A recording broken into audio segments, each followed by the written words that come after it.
আমাদের সমাজের অনেক মুসলমান মা বোনেরাও কপালের মধ্যে টিপ পরে, অনেকে এটাকে দোষী মনে করে না, কিন্তু তারা জানেই না এটার উৎপত্তি কোত্থেকে হয়েছে। এই যে কপালের মধ্যে টিপ পরে, এটার উৎপত্তি হয়েছিল আমাদের পিতা হযরতে ইব্রাহিম আলাইহিস সালামকে যখন আগুনের মধ্যে নিক্ষিপ্ত করা হলো, যাদের সহায়তায় অসভ্য নর্তকী ভ্রষ্ট মহিলাদেরকে পুরস্কৃত করার মাধ্যমে তাদের কপালের মধ্যে যে টিপ লাগিয়ে দেওয়া হয়েছিল এবং এই চুলের মধ্যে যেই সিঁদুর লাগিয়ে দেওয়া হয়েছিল, তখন থেকেই যারা মাজুসি হিন্দু মূর্তি পূজারক যারা আছে, তখন থেকে তারা কপালের মধ্যে টিপ লাগায় এবং এই চুলের মধ্যে সিঁদুর লাগায়। এটার প্রচলন সেখান থেকে শুরু হয়েছে। কিন্তু দেখবেন অনেক মা বোনেরা ছোট ছোট টিপ লাগায়। মনে রাখবেন এটা হারাম।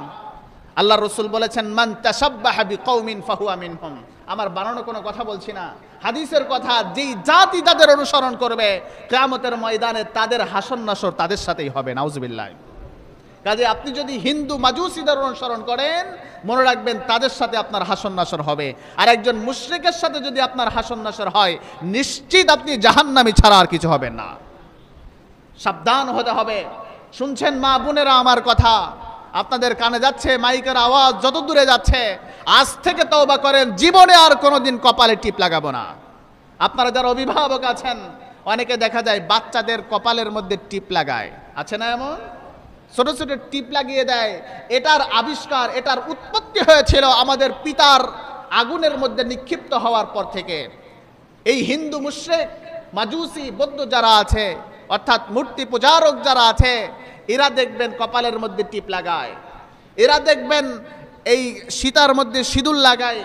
মনে রাখবেন এটা মাজুসিদের কাজ, এটা মুশরিকদের কাজ। কোনো মুসলমানের সন্তান এটা করতে পারে না। কাজে আমরা সাবধান হব মুসলমান। আমরা অনেকে জানিও না এই বিষয়গুলো, অথচ আমাদের অসংখ্য মা বোনেরা কপালের মধ্যে টিপ পড়ে, বলে সুন্দর লাগে। আরে সুন্দর লাগলেই পরা যাবে এমন নয়। এটার উৎপত্তি হয়েছিল হযরতে ইব্রাহিম আলাইহিস সালামের যখন আগুনের মধ্যে নিক্ষেপ করবে তখন থেকে। আর এটার সূচনা করেছিল নমরুদ। আর এই কালচারটা হচ্ছে মাজুসিদের, মূর্তি পূজারকদের। কাজে আপনি যদি তাদের অনুসরণ করেন, কিয়ামতের ময়দানে তাদের সাথে আপনার হাসর নাসর হবে। আল্লাহ তাআলা আমাদের সকলকে বোঝার তৌফিক দান করুক বলে আমিন। মুহতারাম হাজিরিন, আজকে আমরা আলোচনা থেকে যেটা বুঝলাম, আমাদের মুসলমানদের যে সমস্ত উৎসব রয়েছে, ঈদ উল ফিতর, ঈদ উল আদহা, আমাদের উৎসবের মধ্যে আমাদের ইবাদতের সম্পৃক্ততা রয়েছে। হিন্দুদের যে সমস্ত উৎসব রয়েছে, ওদের উৎসবের মধ্যে ওদের ইবাদতের সম্পৃক্ততা রয়েছে। আর ওদের ইবাদতটা হচ্ছে শিরকে ইবাদত। কথা বলেন ঠিক কিনা? ওদের ইবাদতটা হচ্ছে শিরকে ইবাদত। ওদের ইবাদত হচ্ছে মূর্তির সামনে মাথা নত করা, ওদের ইবাদত হচ্ছে মূর্তিকে খোদা মনে করা, ওদের ইবাদত হচ্ছে মূর্তিকে মা দুর্গা মনে করা, ওদের মূর্তির ইবাদতের উৎস হচ্ছে শিরকি কাজ।